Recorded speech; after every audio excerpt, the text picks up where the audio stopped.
Assalamualaikum warahmatullahi ta'ala wabarakatuh. Waalaikumsalam warahmatullahi. Alhamdulillahi rabbil alamin.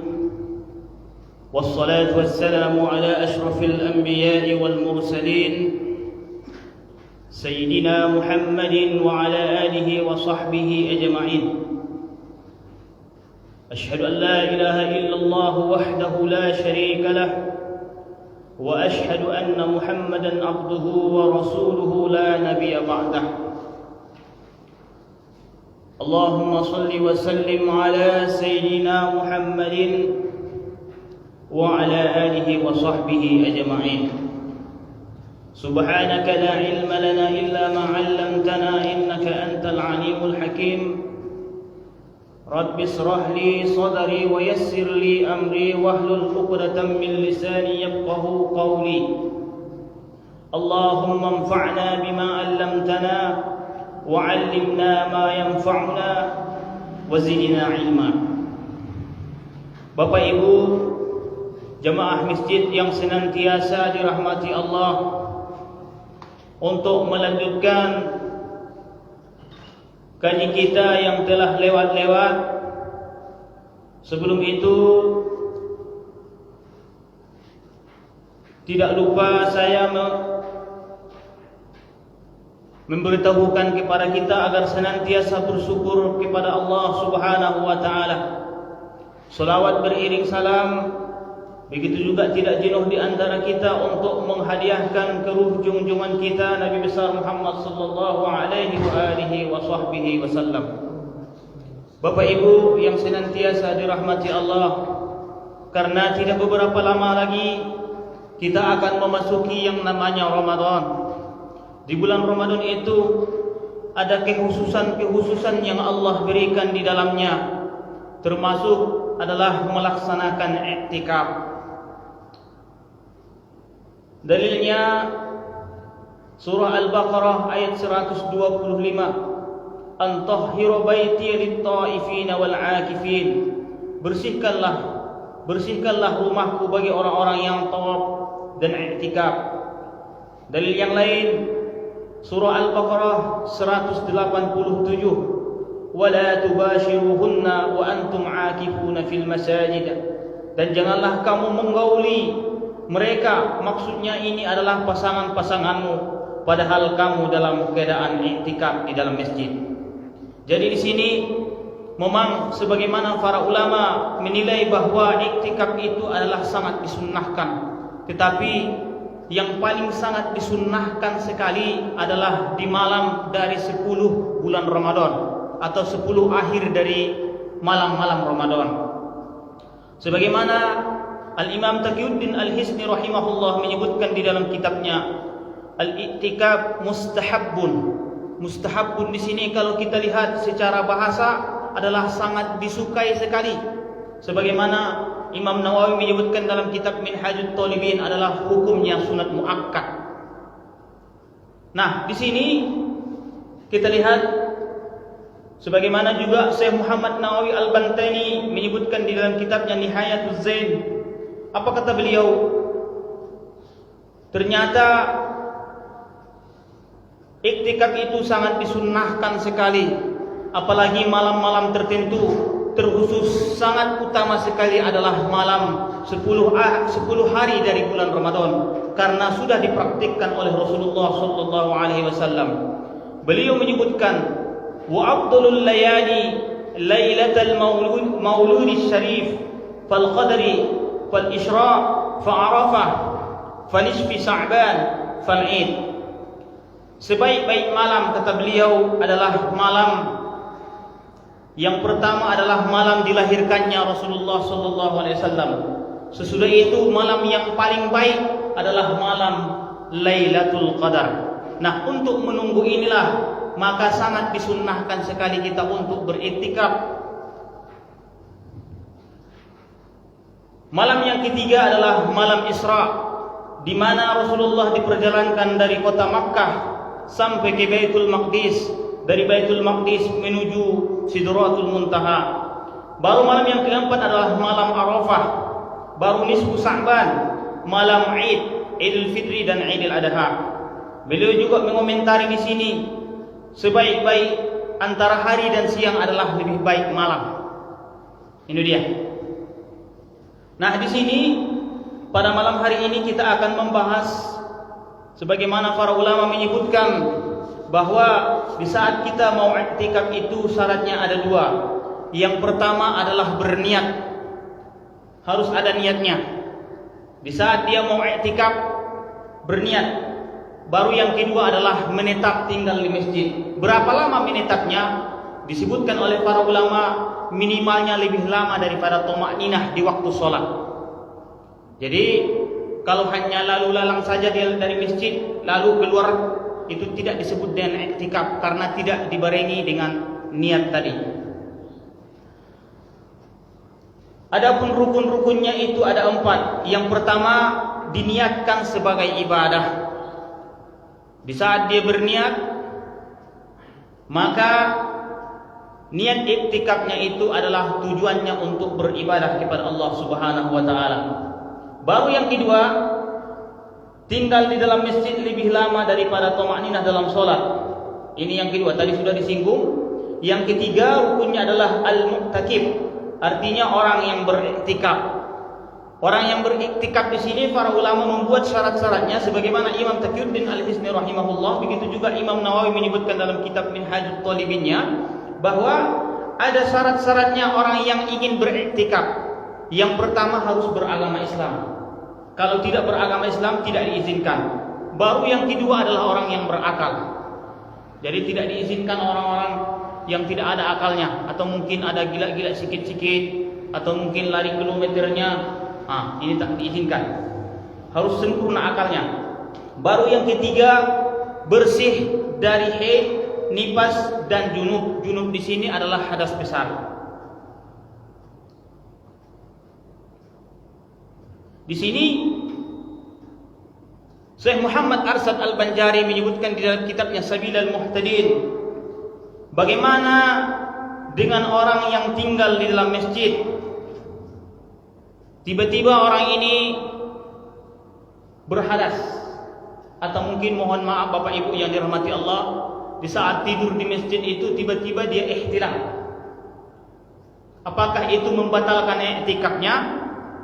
Di sini Syekh Muhammad Arsad Al-Banjari mengomentari, di saat dia keluar dari masjid cepat dia untuk mandi itu, maka tidak membatalkan i'tikafnya. Tetapi di saat dia lama untuk mandi, maka di saat nanti dia sudah mandi, maka dia ulangi lagi niatnya untuk beriktikaf kembali. Begitu juga dengan di saat orang yang beriktikaf tiba-tiba dia keluar dari masjid, tidak beberapa lama, apakah harus memperbaharui niatnya kembali? Kalau tidak terlalu lama tidak apa-apa. Tapi kalau dia sudah lama seperti bekerja di kantor, maka di saat dia masuk ke dalam masjid, maka dia disunnahkan kembali untuk memperbaharui niatnya. Itu dia.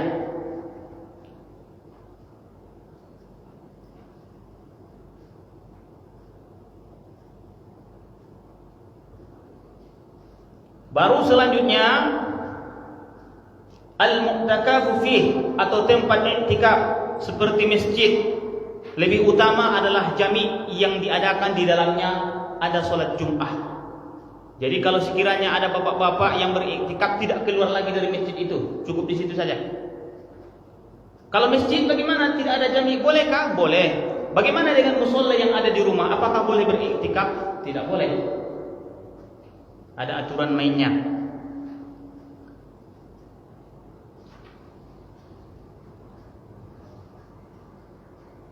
Ini dia termasuk diantaranya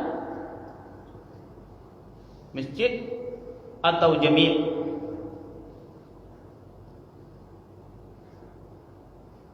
Nah, terus di saat beriktikaf itu apa saja yang kita kerjakan? Sebagaimana para ulama, sebagaimana diajarkan oleh Rasulullah kepada kita, yang sepatutnya lah orang yang beriktikaf itu membanyakkan doa. Apa doanya? Doa yang diajarkan oleh Nabi. Allahumma innaka afuwun karim. Biasanya ditambahi karim. Allahumma innaka afuwun tuhibbul afwa fa'fu anni. Ini adalah doa yang diajarkan oleh Rasulullah. Ya Allah, sesungguhnya Engkau Maha Pemaaf dan mencintai orang-orang yang meminta maaf, maka maafkanlah aku. Ini termasuk diantaranya di saat kita beriktikaf membanyakkan doa ini. Baru apalagi kegiatannya membaca Al-Quran, sholat sunnah.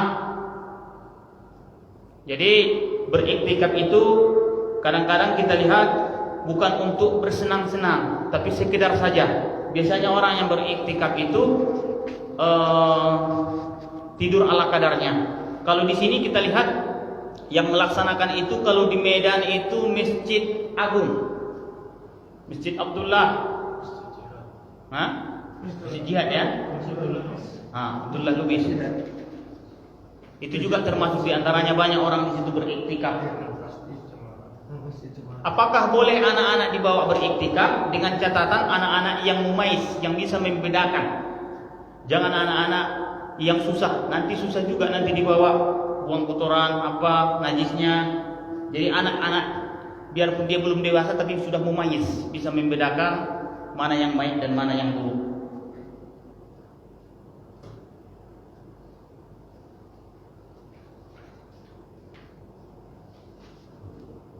Itu mungkin Bapak Ibu yang dirahmati Allah tentang iktikaf.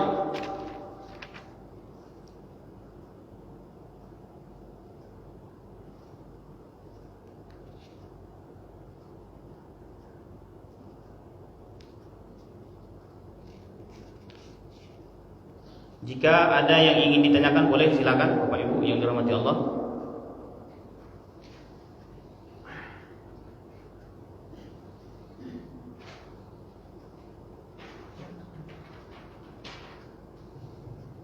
Jadi termasuk diantaranya yang membatalkan i'tikaf itu tadi tidak disinggung. Mohon maaf Bapak Ibu yang dirahmati Allah, adalah berhubungan antara suami dan istri. Maka di saat dia pulang maka itu akan batal. Itu dia. Mohon maaf Bapak Ibu yang dirahmati Allah, sekali lagi, bagaimana kalau sekiranya bukan itu, hanya sekedar menyentuh-nyentuh, tapi mohon maaf Bapak Ibu yang dirahmati Allah, maka si laki-laki di saat dia pegang tiba-tiba mohon maaf keluar, maka iktikafnya juga batal. Dia harus memperbaharui kembali niatnya dari awal.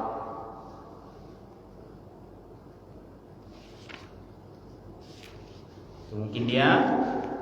Jadi mana tahu nanti Ustaz Rahman, kita kan di sini sudah Pak John, Pak ini, Pak Imran, ada kegiatan kita bulan Ramadan nanti sama-sama i'tikaf, ya kan 10 malam minimalnya, kalau nggak bisa selang-selingi malam-malam ganjil, karena Imam Syafi'i mengatakan sebagaimana ijtihad beliau bahwa malam Lailatul Qadar itu adalah malam-malam ganjil, malam 21, malam 23, 25, 27, 29. Kalau sekiranya malam genapnya ikut, boleh juga, nggak masalah.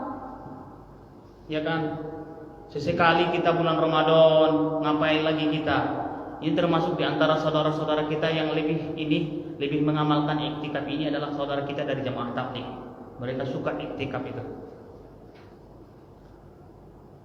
Berapa banyak nggak pahalanya? Banyak. Seberapa lama dia tinggal di masjid itu dihitung dengan pahala di sisi Allah. Itu dia mungkin Bapak Ibu yang dirahmati Allah.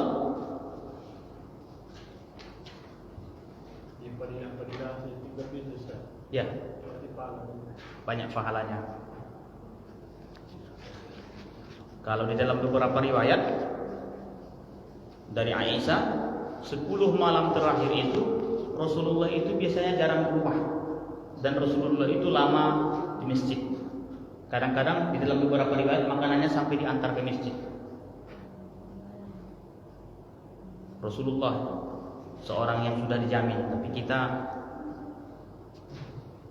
terlalu sibuk ya. Ustaz, ya. Amalan terbaik di bulan Ramadan apa Ustaz? Ya. Amalan terbaik yang kita lakukan. Ya. Bulan Ramadan itu amalan terbaik sebagaimana dicontohkan oleh Rasulullah adalah syahrul Quran, memperbanyak bacaan Al-Quran. Karena Al-Quran pertama kali turun adalah di bulan Ramadan. Rasulullah itu di bulan Ramadan setor hafalan kepada malaikat Jibril, dan sahabat-sahabat juga setor hafalan kepada Rasulullah. Mereka akan takrir. Di situ bisa kita pahami memang amalan paling banyak itu adalah membaca Al-Quran. Kalau bisa minimalnya sekali hatam. Ini sudah hampir 40 tahun tak hatam-hatam Al-Qurannya. Ini yang jadi masalah. Tanya, wah itu udah hatam Al-Qurannya. Al-Quran yang mana ini? Wah, Al-Quran yang kecil atau Al-Quran yang besar? Rupanya tengoknya tahatim. Nah, ini dia. Jadi bacaan Al-Quran, banyak-banyak membaca Al-Quran. Sesekali tadarus. Kalau rasanya tidak pakai mic ya, Ustaz Kahfi kan ada di sini. Kita ajak untuk belajar tajwid. Bukan hanya sekedar membaca Al-Quran, tapi untuk memperbaiki bacaannya juga bagus.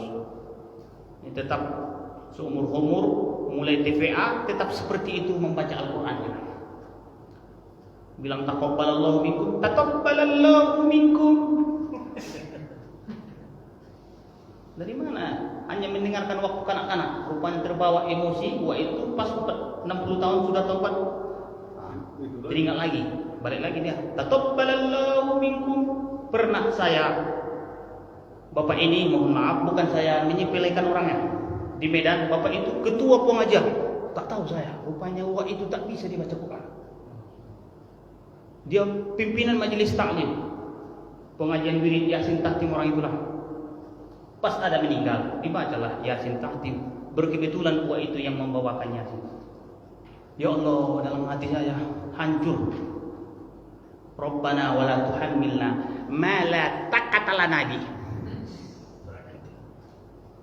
Karena Latinnya yang dibaca. Itu berarti wah itu sudah pensiunan kantor gubernur. Tak saya sebutkan namanya. Nah, tak mau dibelajar. Pensiun usia sekitar berapa tuh, Pak? 58. Sudah pensiun tapi belum bisa juga baca Quran. Mumpung bulan Ramadan kita manfaatkan tadarus. Tadarus itu artinya adalah saling belajar. Tadarus. Ustaz Rahman ada di sini. Sesekali kita buka kajian-kajian untuk menambah giroh beragama, itu boleh juga. Kalau rasanya sudah malas membaca Al-Quran, dicas lagi dia. Di tadarus itu walaupun nggak ikut, duduk di samping orang lain itu, kalau di tadarus itu kan Semangat lagi ya. cepat orang mengerti, cepat pandai. Itu makanya kadang-kadang di kampung-kampung juga perlu juga itu kalau di kampung-kampung sambil boleh-boleh sambil merokok, kadang-kadang itu kan perlu digarisbawahi juga itu, karena nggak ada yang mau ini. Kadang-kadang sambil minum kopi, sudah banyak itu. Jadi mumpung ini tidak beberapa lama lagi, mudah-mudahan Allah panjangkan umur kita bulan Ramadan ini. Kadang-kadang ironis juga, seperti tadi ada kawan kita, dia tak tahu kita ya, Allah Rabbi. Dia ustaz mengajar di pondok pesantren di Batang Angkola. Khutbah tadi, khutbah pertama, khutbah kedua meninggal. Di saat mau mendoa, batuk dia, nari-nari, meninggal dunia. Di mana Pak? Itu Bang Suhail itu, masih muda. Di mana Pak? Nari-nari dia, batuk, dipegang orang itu udah pergi. Meninggal. Dia apa di mimbar? Di mimbar itu dipegang, digantikan lagi hatinya. Karena kata Nabi itu memang banyak riwayat menyebutkan menjelang bulan Ramadan itu banyak itu yang berguguran. Makanya doa Nabi itu waballighna Ramadan, sampaikan kami sampai bulan Ramadan. Mudah-mudahanlah Allah panjangkan umur kita, umur dalam ketaatan, untuk senantiasa mendekatkan diri kepadanya.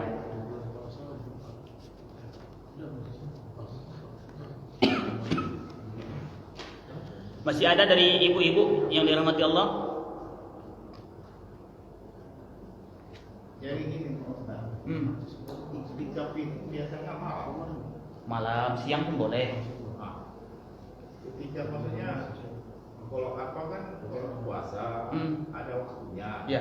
Ya, kalau iktikaf itu gimana kira-kira waktunya itu? Ya, kalau kita beriktikaf dari malam, umpamanya kita pulang ke rumah, balik lagi siangnya, itu tak perlu lagi memperbaharui niat, tetap niat yang sama. Kita masih dalam kategori beriktikaf. Itu maksudnya tuh.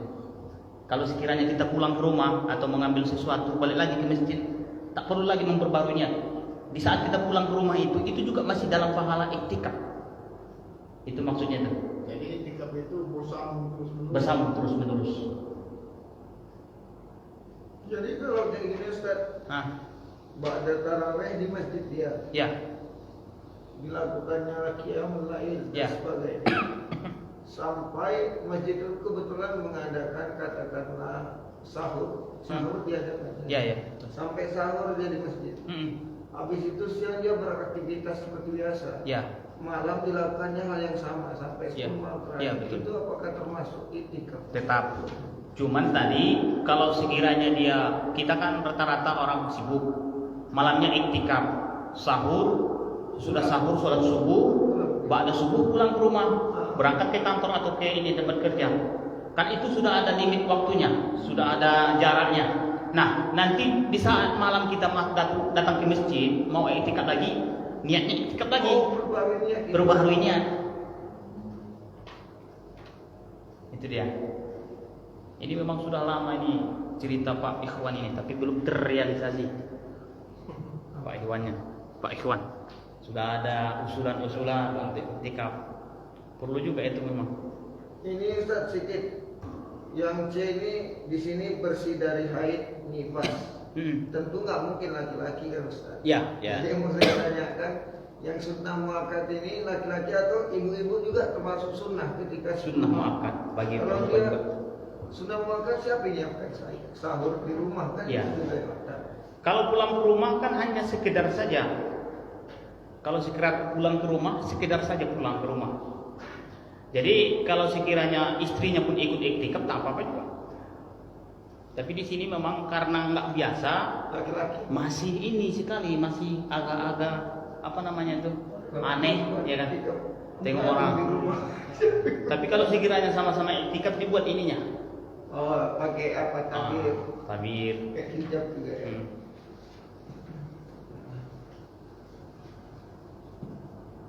Ibu ada pertanyaan ibu. Ibu-ibu ada? Yasmin ada pertanyaan.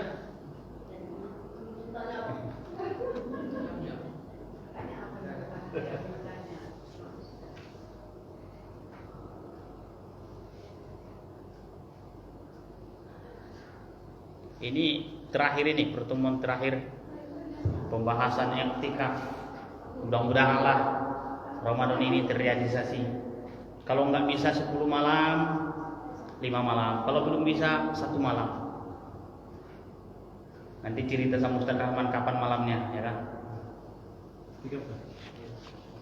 Ketua. Jadi kalau iktikaf itu Pak Ustaz, itu masing-masing apa kan banyak aktivitas. Ya. Berzikir, Ya. membaca sholat sholat Ya. sunnah, Ya. membaca Al-Quran. Itu aktivitas masing-masing. Iya, aktivis.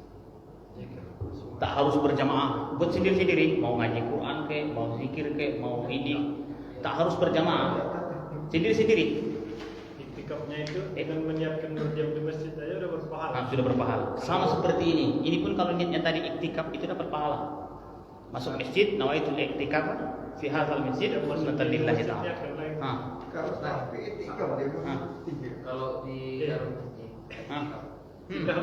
Di kamar berjam itikaf di masjid Ya. di kamar ini.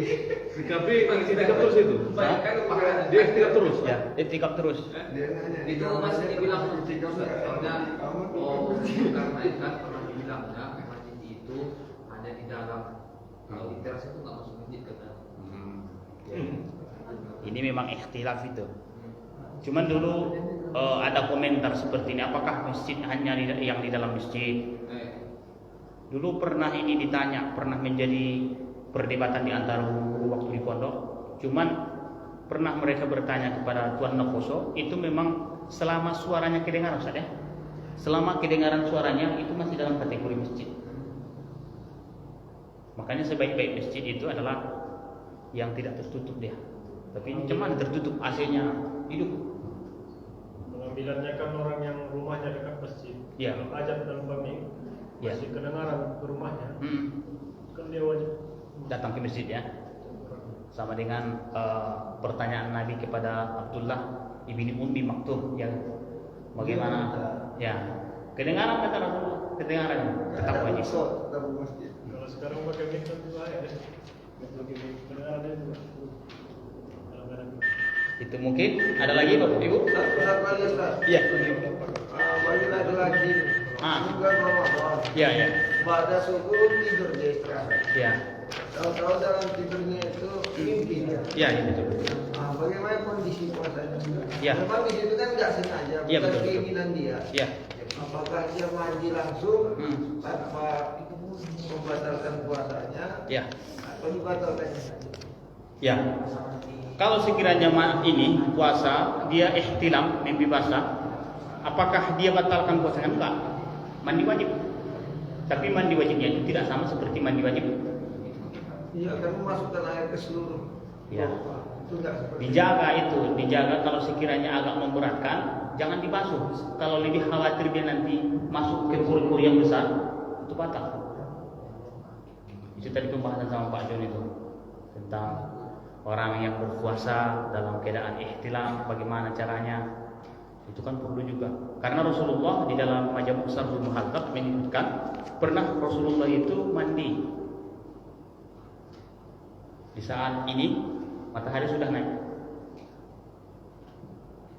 Jadi kadang-kadang karena terlalu tidak tahu, kalau dia nggak mandi, nggak sholat. Kalau nggak sholat, cemana puasanya? Karena malu dia bertanya. Malu dia bertanya, memang nggak fuller dia pertanyaan seperti ini. Akhir jadi ijtihad dia sendiri Ijtihad yang sendiri. salah. Dia itu jadi imam mazhab. Mungkin sampai di situ Bapak Ibu yang dirahmati Allah. Jika tidak ada lagi, kita tutup dengan doa kafaratul majlis. Subhanallah wa bihamdika, asyhadu an la ilaha illa anta, astaghfiruka wa atubu ilaik. Kita tutup dengan doa. Mudah-mudahan Allah sampaikan seluruh hajat-hajat kita. Allah kabulkan semuanya. Allah angkat penyakit kita. Na'udzu billahi minasyaitonir rajim. Bismillahirrahmanirrahim. Alhamdulillahi rabbil alamin wassalatu wassalamu ala asyrafil anbiya'i wal mursalin wa ala alihi wa sahbihi ajma'in. Allahumma shalli wa sallim ala sayyidina Muhammadin fil awwalin wal akhirin wa shalli wa sallim ala sayyidina Muhammadin fil nabiyyin wal mursalin. Allahumma ighfir lana dhunubana wa liwalidayna warhamhuma kama rabbayana shaghira wa li jami'il mu'minina wal mu'minat والمسلمين والمسلمات الأحياء منهم والأموات برحمتك يا أرحم الراحمين. Ya Allah, ya Rahman, ya Rahim, ampunkanlah seluruh dosa-dosa kami dan dosa-dosa kedua orang tua kami dan dosa-dosa orang-orang yang baik terhadap kami dan dosa-dosa dari keluarga kami, anak istri kami, ya mujibas sa'ilin. Ya Allah, ya Rahman, ya Rahim, pada hari ini kami menedahkan tangan kepadamu. Pada malam hari ini kami menedahkan tangan kepadamu. Angkatlah seluruh bala bencana yang terjadi di tengah-tengah kami. Angkatlah penyakit-penyakit kami, ya Allah. Mudahkanlah seluruh urusan kami. Jadikanlah anak-anak kami anak-anak salih dan salihah, ya mujibas sa'ilin.